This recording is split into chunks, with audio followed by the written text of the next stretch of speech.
Well, this is actually a great question, and I'll be honest with you. This is an issue I actually started to work as a state senator.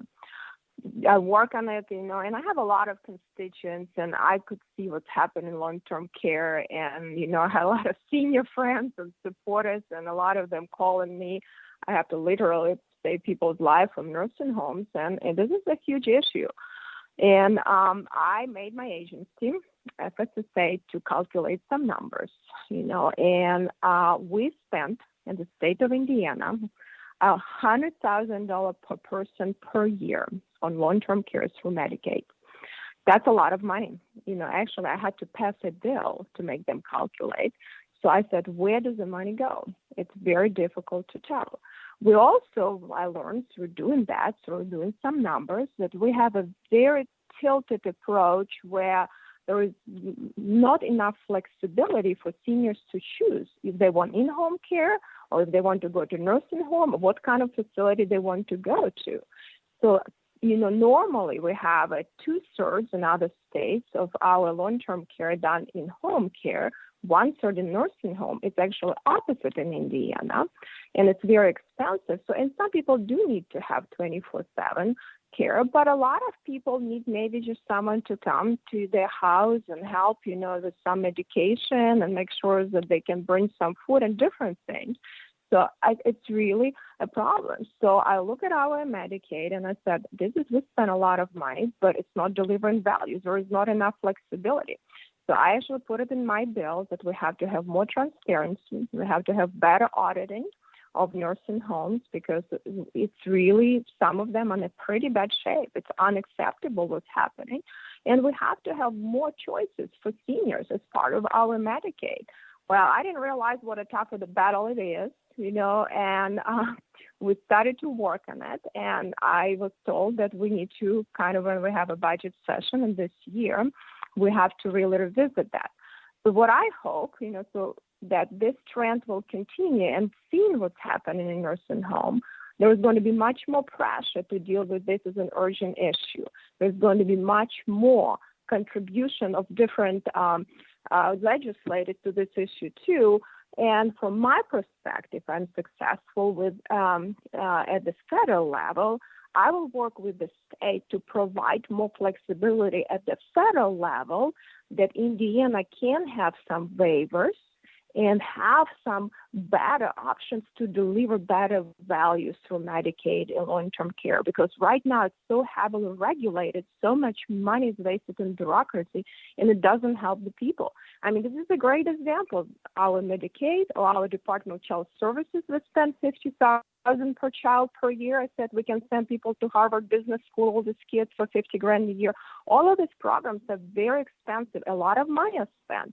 They're not delivering value. So we need to have more choices, and for actually people who receive these benefits and have more flexibility. I think it's a big issue, and it's a must for the state to address, because it's very expensive and costs keep growing, and only people who are managing these facilities are getting more money, but seniors are not getting the right quality. And to tell you the truth, we have to look at seniors in our state of Indiana. We have a lot of, abuse, and we have a lot of framework, not set up correctly, really, nursing homes. I mean, I literally had to fight with some nursing homes to try to help seniors for them to respect their rights. I mean, this is a big issue, and I hope this COVID, with all of the terrible things that it brought, it will bring it in the number one item on the agenda, because it has to be. That's a great question. And, I was looking at the numbers today, too. And in Indiana, we're once again on the rise, and more than 2,300 cases have been reported today.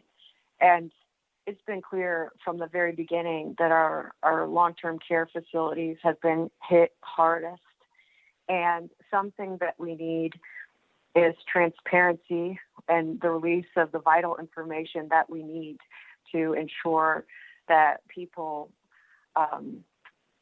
can have a better understanding of where the hot spots are, and also that accountability, so that we can be more strategic too in how we fight this disease together. It breaks my heart. I think of one of my best friends in the world, a woman named Cinda, and her mother is in long-term care in a memory unit.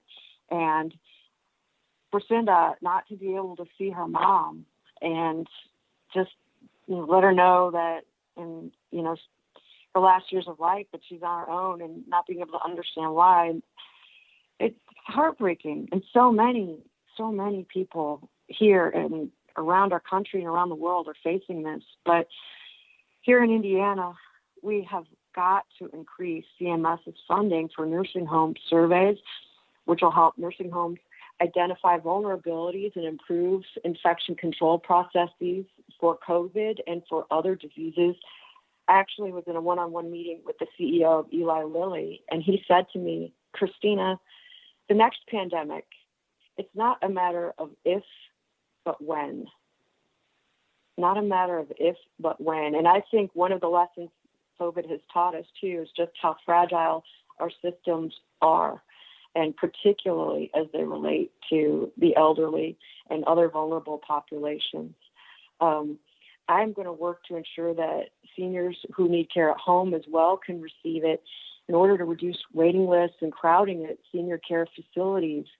But we need additional funding as well to support family leave so that caretakers and other family members can help relieve some of this burden and perhaps bring comfort by allowing people to come home and to live at home. Other issues I've seen that have just been so troubling too is seeing longtime spouses being separated. But we absolutely need funding for states to hire more home health care workers and to offer them the resources that they need to work safely.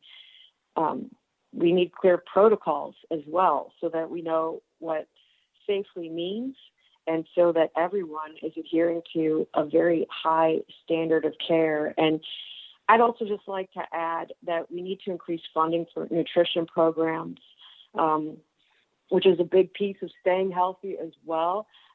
We need to allow seniors to access free or affordable healthy meals at home. And I've been fortunate enough to deliver Meals on Wheels. And, throughout our community and throughout this district, this congressional district, we have so many seniors that are homebound and can't access the vital supplies they need. It's made it even more difficult during the pandemic and quite honestly more scary. And it's also certainly impacted, the isolation has impacted mental health.